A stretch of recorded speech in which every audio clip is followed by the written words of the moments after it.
Son of a glitch.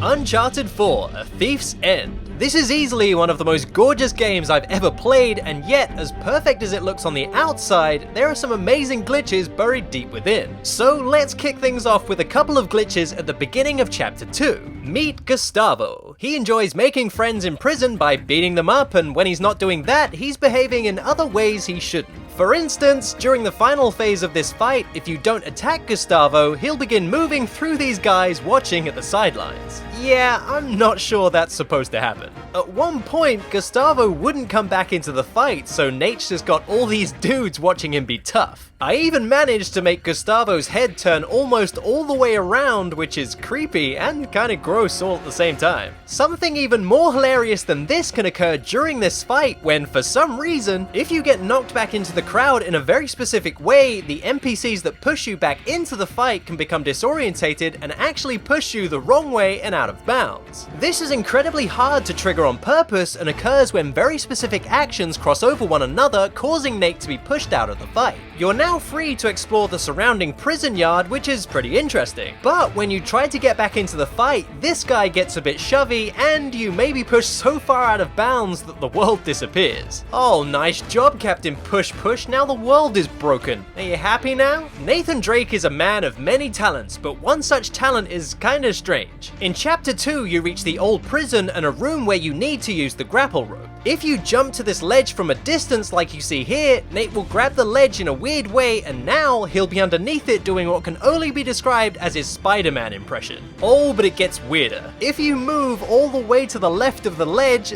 this will happen. I mean, wow. Is this like some kind of new yoga thing? I don't know. A rare glitch happens when Nate grabs a ledge and somehow his arm will now appear as if it's broken. It looks really goofy when stuff like this happens in games with more realistic visuals. Not to mention it looks kind of painful too. Ouch. Another amazingly odd glitch can occur if Nate gets parts of himself caught on objects or ledges while climbing. He'll be stretched out like some kind of elastic ragdoll until he snaps back to his regular self. That's just beautiful to watch, honestly. You can get Nate's legs to do crazy things on this ladder in the clock tower during Chapter 11. At the right spot, his legs will hang in weird, entertaining ways. A little help, please? While we're in the clock tower, if you stand in the right place by the Scorpio bell and press triangle, Nate will step off the ledge but then magically appear at the crank. Nice, I guess. In Chapter 8, if you get into cover by these tarp supply cases, Nate will do this weird hand thingy. I don't get why this only happens in this one area of the game, but you gotta admit, it's pretty funny. Nathan's all like, "Hey Sam, you like my piece? This is 100% genuine death machine. You wanna touch it?" One of my favorite hilarious glitches in the game can be recreated in Chapter 17.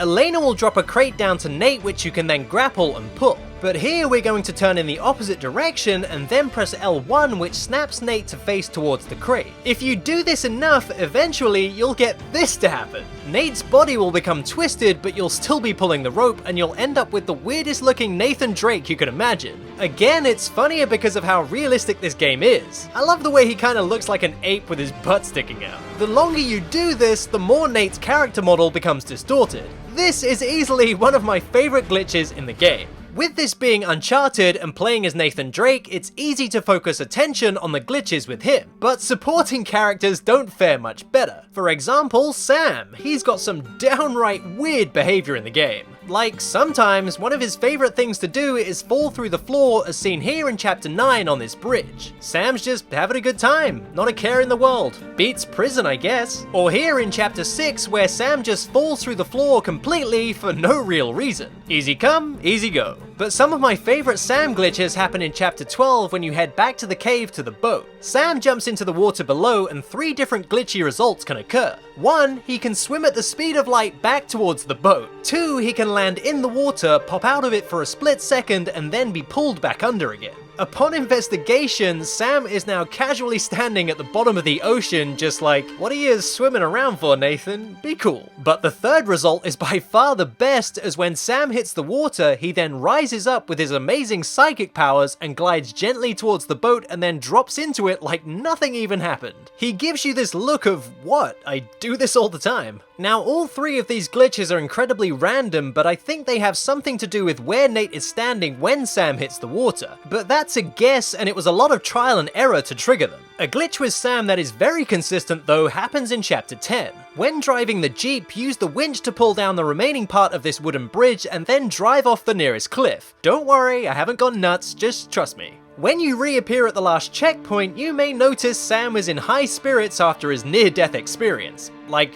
literally. That's not how you do it, Sam. What's wrong with you? This is like next level off-roading. The Jeeps in this game have some strange glitches associated with them. Like in this scene where you ride the elevator up to reach New Devon, sometimes the Jeep will stay in place while everything moves upwards. It's like it suddenly stops existing, but when you arrive at the top, it's magically back. And that leads nicely into another Jeep glitch. Sometimes when you go to drive out of the elevator, Nate gets pulled by some invisible force and this happens. Wow, just wow. Some serious backseat driving going on here. This is just amazing visually, both in environment and this. This should be a secret mode in the game. It would make an already great game perfect in my opinion. One strange glitch that seems to prevail in the Uncharted games is the T-pose glitch, which usually occurs after short cutscenes, mostly in Chapter 8. Nate will momentarily go into his default pose without any animation applied, which results in this odd floating along the ground. One pretty cool glitch occurs during the convoy chase in Chapter 11 using photo mode.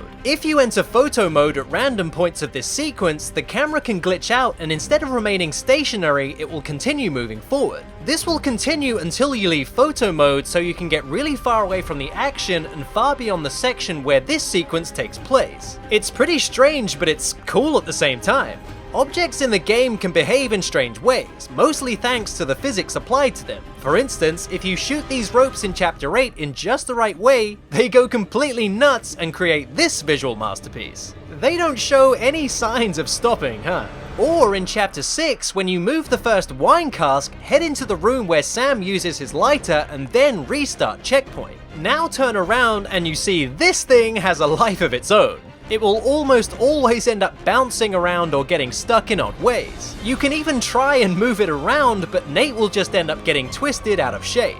This happens because some objects are dropped into the scene as they load, and in this small space, the physics engine kinda takes over and you end up with this awkwardness. Sometimes, very rarely, parts of Nate can become invisible, so you'll end up with a headless Drake, or you won't have any legs as you run around, you'll just be a jacket and a head on an adventure. Even more extreme is sometimes Nate can disappear altogether and leave only his weapons and grapple rope to indicate where he is on screen. I didn't know they had stealth camouflage in this game. The cutscenes in the game can do some pretty random things too, as they're all in real time and not pre-rendered like they used to be. The same kind of glitches that affect regular gameplay can be taken into account during cutscenes too. So parts of characters can become invisible, like here with Sam's legs, or even more entertaining is when the animation glitches out and you get something you didn't expect. Stuff like this is just amazing, but in another way, it's impressive these cutscenes really are in real time, and here's the proof. Okay, let's check out something that's a staple in glitches, the out of bounds stuff in the game. The easiest out of bounds occurs in Chapter 7 towards the end. When you leave the ballroom to the courtyard, turn around and you're able to simply jump up this ledge to reach the balcony from earlier in the game. Going inside the ballroom again, you'll find randomly you can get a grenade up here. Not sure why this was placed up here, maybe this was going to be an area you were supposed to be able to reach during this encounter. You can also go to the far side of the building and venture out of bounds towards the main entrance where all the sports cars are parked. You can use photo mode to navigate your way there, as most things will be rendered invisible at certain angles. There's not much you can do with this glitch, but it's always fun to be out of bounds. One way you can get out of bounds in most sections of the game is a cover breach. This is performed by getting into cover where Nate has to crouch down, then face away from the wall you want to clip into. Now look towards the wall you want to clip into, and a split second later aim your weapon with L2. This will hopefully put Nate in a strange aiming position, allowing you to use the right control stick to guide Nate out of bounds and then exit cover. Now you'll be out of bounds and you can explore around, but bear in mind there are many invisible walls or ledges Nate will just grab hold of, which stops you from falling off the world. You'll also encounter very random things like going into Nate's T-pose like earlier, except once you're in that pose, you'll be stuck that way. This glitch can even be performed in Chapter 4 in Nate and Elena's house when you grab the toy gun. Perform the glitch by this window, which may take a couple of tries, but once you see you're out of bounds, just exit cover. You'll now drop and start hanging on the side of the house, which has no outside walls apparently. You'll even see Elena working on her laptop in the living room, but you won't be able to reach her. The only solid ground out here is strangely the bushes. You can stand on them and move around the house, although you'll need the help of photo mode to see what's going on. I did try to get to the downstairs of the house with the toy gun, but there doesn't seem to be any feasible way back into the house. Still a very cool glitch. So, you want that speedrun trophy, but you don't want to beat the game in under 6 hours. Okay, then listen up. Here's a glitch that's possible for this exact thing.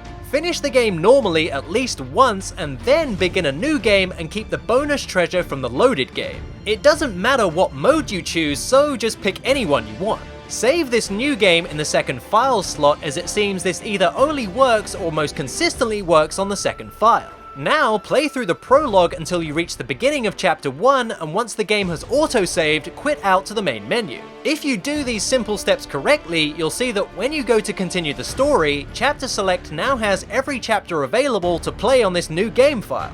Now, just simply complete the epilogue, and once the credits roll, you can skip them and the speedrun trophy will be yours, you lazy, glitchy people. For those of you who do actually want to speedrun the game, here's 2 neat tricks you can use to your advantage. The first is a skip in chapter 12, which requires you to drive the boat around to this part of the island and then have the front of the boat positioned like this against the rock wall. Now exit the boat and jump off the side and then dive down quickly next to the boat. Swim quickly to the front, and if you're fast enough, the boat can actually be used to push Nate through a solid wall and into a cave you reach a bit later in chapter 12. Let the game autosave and then restart checkpoint, and you'll be placed in the cave normally along with Sam and the boat, which skips a small amount and saves a few minutes. The second trick is a useful glitch called super swimming, which involves diving into water whilst holding X and circle at the same time. Once underwater, surface using the left control stick and Nate will shoot forwards at incredible speed, covering a large distance quickly, which is ideal for speedruns. It has to be a dive into the water, otherwise the glitch won't occur for some reason, but aside from that, it's really easy to pull off. Uncharted 4 has a ton of other really random glitches, maybe too many to cover, but this episode gives a general range of things you may encounter, and some of them are just amazing to watch. They may be patched out eventually, so if they no longer work, well, that's just sad. But with that being said, have fun with the truly beautiful and slightly buggy Uncharted 4. If you love Uncharted and glitches, why not check out this episode from Drake's Fortune? Or if you love Easter eggs, here's an episode of Egg Bomb I made a while ago. Like, kind of forgot that was a thing. A special thanks to everybody you can see on screen right now. Go check them out. They find some amazing glitches, and that's just how I'm gonna leave this right there. Bye. And if you like this episode, hit that like button, share it with everyone you know and love, but most importantly, please subscribe if you want to see more from the series. Head over to the Facebook page for the show. I post updates and sneak peeks to upcoming episodes and keep you guys in the know about all things Son of a Glitch. Or you can follow me on Twitter and keep updated that way, you know, if you want to.